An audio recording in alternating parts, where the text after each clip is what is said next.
이 새벽에 주시는 하나님의 말씀은 사무엘상 16장 1절에서 13절까지의 말씀입니다. 사무엘상 16장 1절에서 13절까지의 말씀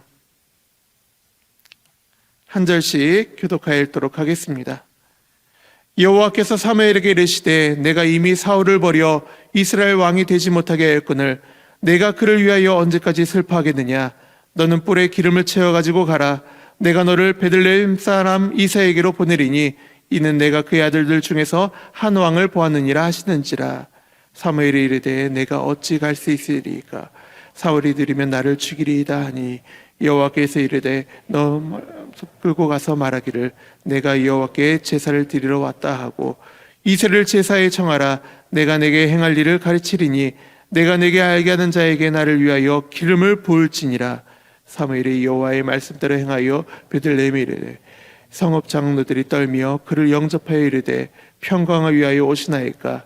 이르되 평강을 위함이니라. 내가 여호와께 제사하러 왔으니 스스로 성결하게 하고 와서 나와 함께 제사하자 하고 이새와 그의 아들들을 성결하게 하고 제사에 청하니라. 그들이 오매 사무엘이 엘리압을 보고 마름에 이르기를 여호와의 기름 부으실 자가 과연 주님 앞에 있도다 하였더니 여호와께서 사무엘에게 이르시되 그의 용모와 키를 보지 마라. 내가 이미 그를 버렸노라. 내가 보는 것은 사람과 같지 아니하니 사람은 외모를 보거니와 나 여호와는 중심을 보느니라 하시더라. 이새가 아비나답을 불러 사무엘 앞을 지나가게 하매 사무엘이 이르되 이도 여호와께서 택하지 아니하셨느니라 하니 이새가 산마로 지나가게 하매 사무엘이 이르되 이도 여호와께서 택하지 아니하셨느니라 하니라. 이새가 그의 아들 이곱을 다 사무엘 앞에 지나가게 하나 사무엘이 이새에게 이르되 여호와께서 이들을 택하지 아니하셨느니라 하고 또 사무엘이 이새에게 이르되 네 아들들이 다 여기 있느냐. 이새가 이르되 아직 막내가 남았는데 그는 양을 지키나이다. 사무엘이 이새에게 이르되 사람을 보내어 그를 데려오라. 그가 여기 오기까지는 우리가 식사자리에 앉지 아니하겠노라. 이 사람을 보내어 그를 데려오매 그의 입이 붉고 눈이 빼어나고 얼굴이 아름답더라. 여호와께서 이르시되 이가그니 일어나 기름을 부으라 하시는지라. 함께 읽겠습니다. 사무엘이 기름 뿔병을 가져다가 그의 형제 중에서 그에게 부었더니 이날 이후로 다시 여호와의 영에 크게 감동되니라. 사무엘이 떠나서 라마로 가니라. 아멘. 오늘은 선택이라는 단어를 가지고 여러분들과 함께 말씀을 나누고자 합니다. 어제 우리는 사무엘의 변질에 대해서 함께 나눴죠.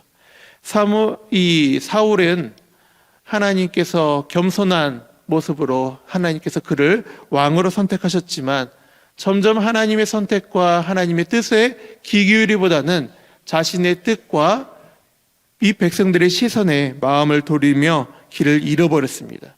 그리고 오늘 본문에서는 또 다른 선택의 순간을 맞이하고 있습니다. 이 사울이 버림을 받은 후에 하나님은 새로운 왕을 세우고자 하십니다. 그리고 이 선택의 과정은 우리가 익히 알고 있고 특별히 우리 주일학교 아이들이 너무나도 좋아하는 장면 중에 한 장면이죠. 그런데 우리가 이 본문을 볼 때 여러분들이 한번 질문을 던져봐야 될 것들이 하나 있습니다. 그것이 무엇이냐면은 왜 하나님은 바로 다윗을 선택하지 않으셨을까? 쉽게 이야기해서 하나님은 너는 저기 들판에 있는 다윗에게 가서 기름을 부어라 라고 하시면 되잖아요. 그런데 하나님은 다윗에게 기름을 부을 것을 이야기해 주지 않으시고 이새의 집으로 가라. 그의 아들들 중에서 내가 한 명을 선택할 것이다 라고 이야기를 하고 있다는 것이에요. 왜 하나님께서는 정확하게 이새의 아들 다윗을 지목하여 알려주시지 않았을까? 왜 하나님께서는 이렇게 시간 낭비를 하시고 에너지를 낭비하실까? 우리는 이것에 대해서 한번 질문을 던져볼 필요가 있죠.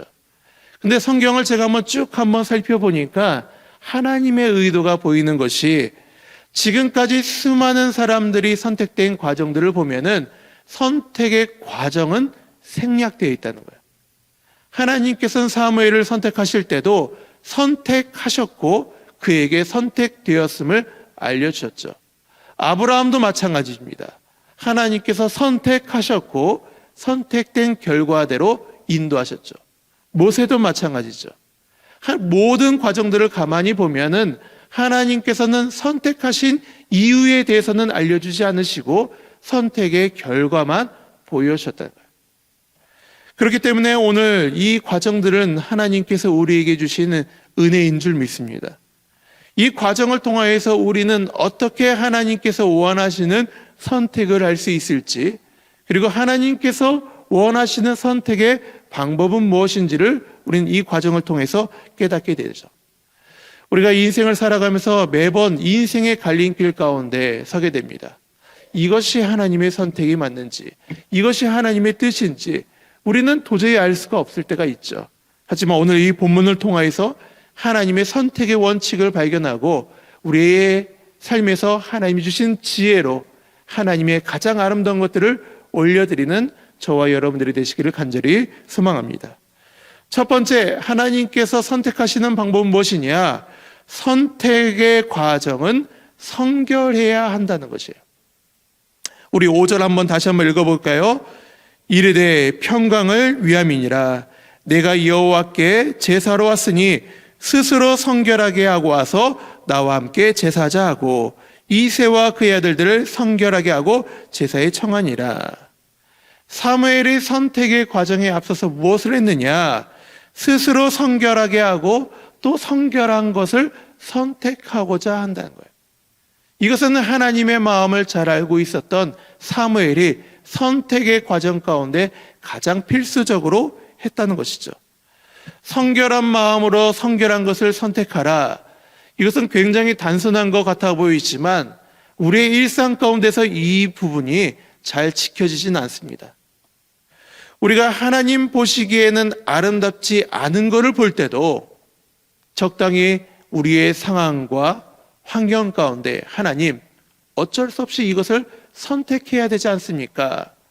하나님이 이런 형편들 가운데 우리의 선택의 기로가 때로는 모자르다 할지라도, 때로는 이것이 죄악되다 할지라도, 이것이 하나님께서 보시기에 안 좋다 할지라도 적당한 근거와 이유를 둘러대면서 우리는 하나님과 자꾸만 타협을 하려고 해요. 그리고 이것이 하나님의 선택이고 이것이 하나님의 뜻인 마냥 우리는 하나님을 설득하려고 할 때가 많다는 것이죠. 하지만 하나님의 선택은 늘 죄와 악에 있지는 않습니다. 하나님의 선택은 늘 성결한 것과 구별된 것에 있다는 것을 우리들이 기억할 필요가 있다는 것이죠.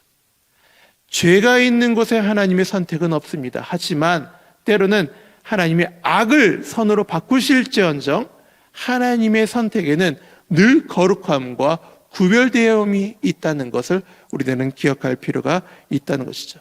그래서 우리가 선택을 둘 때 적당한 것, 때로는 우리가 세상적인 것들을 우리의 후보에 염두에 두고 하나님과 거래를 하고 하나님을 설득하려고 하기보다는 성결한 것을 두고 하나님께 기도함으로 나아가는 것이 오늘의 선택의 방법의 가장 첫 번째라는 것을 우리들이 기억할 필요가 있다는 것이죠. 두 번째는 우리가 잘 아는 내용입니다. 선택은 눈에 보이는 것이 아닌 눈에 보이지 않는 것에 집중해야 한다는 것이죠. 우리 7절 우리 다시 한번 읽어보도록 하겠습니다. 시작. 여호와께서 사무엘에게 이르시되 그의 용모와 키를 보지 마라. 내가 이미 그를 버렸노라. 내가 보는 것은 사람과 같지 아니하니 사람은 외모를 보거니와 나 여호와는 중심을 보느니라 하시더라. 이게 너무 우리가 잘 아는 구절이고 아마 여러분들이 그냥 한 번만 봐도 외우는 구절이라고 저는 생각이 됩니다. 그런데 이것을 사람은 외모를 보거니와 여호와는 중심을 본다라는 이 표현을 히브리 원어 표현으로 한다면은 이 표현입니다. 직역을 하면은 사람은 눈으로 보고 여호와는 마음으로 본다. 이게 직역적인 표현이에요. 우리가 이 사람은 눈으로 본다라는 우리가 이 말을 기억을 하면은 우리가 사람들은 눈에 의지하기 때문에 마음에 조급함이 생깁니다. 눈에 보이는 현실과 상황이 이 눈앞에서 사라지면 어떡하나? 이 눈앞에서 때로는 우리가 이것을 놓치게 되면 어떡하나? 라는 우리의 마음 가운데, 조급한 마음 가운데 성급한 마음으로 우리가 선택을 할 때가 많다는 것이죠. 하지만 하나님의 선택은 우리의 눈에 달려있는 것이 아니라 마음에 달려있다는 것을 우리들이 기억할 때, 우리가 이 눈에 보이는 환경, 외모와 환경과 상황과 우리의 눈에 의지하기보다는 마음의 눈으로 바라볼 필요가 있고, 때로는 하나님을 기다릴 필요가 있다는 것이죠. 그래서 우리가 선택에 앞서서 우리의 눈을, 세상적인 눈을 잠시 감을 때가 필요합니다. 눈을 감는다는 것은 무엇일까요? 눈의 급함을 멈추고 하나님의 뜻으로, 하나님의 마음으로, 마음의 눈으로 그 상황을 바라볼 수 있도록 기도하는 것. 그것이 두 번째 선택의 방법이라는 것이죠. 우리가 기도할 때마다 하나님의 선택이 무엇인지가 더 명료하게 보여지기 시작합니다. 우리가 기도할 때마다 하나님의 계획과 하나님의 마음이 무엇인지가 읽혀지기 시작하는 것이죠. 눈에 보이는 것, 좋아 보이는 것, 눈에 보이기에 아름다운 것만 쫓아가는 우리의 삶이 마음의 눈으로 하나님께 기도하며 나아갈 때마다 진짜 좋은 것이 무엇인지 구별되기 시작한다는 것이죠. 그래서 두 번째 방법은 무엇이다? 하나님께 기도함으로, 마음의 눈으로 바라봐라 라는 것입니다. 마지막으로 세 번째는 무엇이냐? 인내함으로 기다릴 수 있어야 한다는 것이죠. 우리 11절을 우리 다시 한번 읽어보도록 하겠습니다. 또 사무엘에게 이새에게 이르되 내 아들들이 다 여기 있느냐? 이새가 이르되 아직 막내가 남아있는데 그는 양을 지키나이다. 사무엘이 이새에게 이르되 사람을 보내어 그를 데려오라. 그가 여기 오기까지는 우리가 식사 자리에 앉지 아니하겠노라. 아멘. 이 본문이 별거 아닌 것 같아 보이지만 여러분들 중요한 내용들이 있습니다. 이게 뭐냐면 2절을 여러분들이 보시면은 2절에 뭐라고 기록이 되어 있느냐? 이새에게 가는 것 자체, 새로운 왕을 뽑으려고 하는 것 자체를 사울이 알게 되면은 나는 죽습니다 라는 거예요. 나는 죽습니다. 그런데 제사 드리러 왔다고 하는 이 사무엘이 이새의 집에서 자꾸만 아들들을 구별하고, 그리고 성읍 장로들을 불러서 기름을 부으려고 하고 너는 선택 안 되었다, 너는 선택 안 되었다 라고 하면서 막내 아들까지 부르라고 하는 이 소식들이 지체함으로 지속이 되었을 때 소문이 퍼져나가서 사울이 알면 어떻게 되겠습니까? 그것은 사무엘에게는 굉장한 위협과 두려움이 되었을지도 모릅니다. 차라리 하나님께 이렇게 기도했을지도 모르죠. 하나님, 7명의 아들들을 지금 한 명 한 명 알려주고 계시는데 하나님 저 빨리 끝나고 돌아가야 됩니다. 이거 사울이 알다간 저 죽습니다. 차라리 저를 맨 처음에 들판으로 보내주시던지. 이게 뭡니까? 제가 나중에 와서 조금 안전해질 때 제가 다시 와서 이 나머지 아들에게 기름을 붓겠습니다 라고 이야기할 수도 있잖아요. 그런데 사무엘이 뭐라고 이야기합니까? 기다리겠다라고. 그가 올 때까지 기다리겠다. 답답한 마음이 있고 빨리 이 일들을 치러버리고 싶은 마음이 있을지라도 사무엘은 무엇을 했느냐? 하나님의 온전한 뜻과 하나님의 온전한 그 마음을 위해서 기다리며 나아가죠. 반대로 사울은 어땠을까요? 사울은 이 전투 가운데 벌어질 때 제사를 드리러 오는 사무엘이 늦어지자 어떻게 합니까? 성급한 마음에 자신이 제사를 드리게 되므로 영영 하나님께 버림을 받게 됩니다. 우리의 선택은 이 시기에 달려있지 않고 하나님의 뜻에 달려있다는 것을 기억할 때 우리는 지금의 타이밍을 믿지 않고 하나님의 온전하신 타이밍을 믿으며 기다리며 참으며 나아갈 필요가 있다는 것이죠. 그렇기 때문에 세 번째 선택은 무엇이다? 하나님의 뜻을 기다리며 참는 것. 그것이 하나님의 선택의 방법이었다는 것이죠. 그리고 사무엘은 인생의 최고의 선택이었던 다윗을 선택하게 됩니다. 오늘 이 말씀을 여러분들 묵상하면서 인생은 늘 선택의 과정이에요.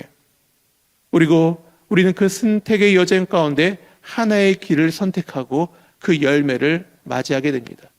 오늘 말씀처럼 성결한 마음으로 성결한 것을 선택하는 것, 외모를 보고 상황을 보는 것이 아니라 마음의 눈으로, 우리가 하나님의 눈으로 선택해야 된다는 것, 그리고 우리의 타이밍이 아니라 하나님의 타이밍을 인내함으로 기다리며 선택해야 된다는 것, 그것이 여러분들의 결과를 가장 최고의 선택, 가장 아름다운 선택으로 이끌어갈 줄 믿습니다. 오늘 이 말씀을 여러분들이 우리의 삶에서 적용하시면서 하나님의 은혜를 누리시는 저와 여러분들이 되시기를 간절히 소망합니다. 기도하겠습니다.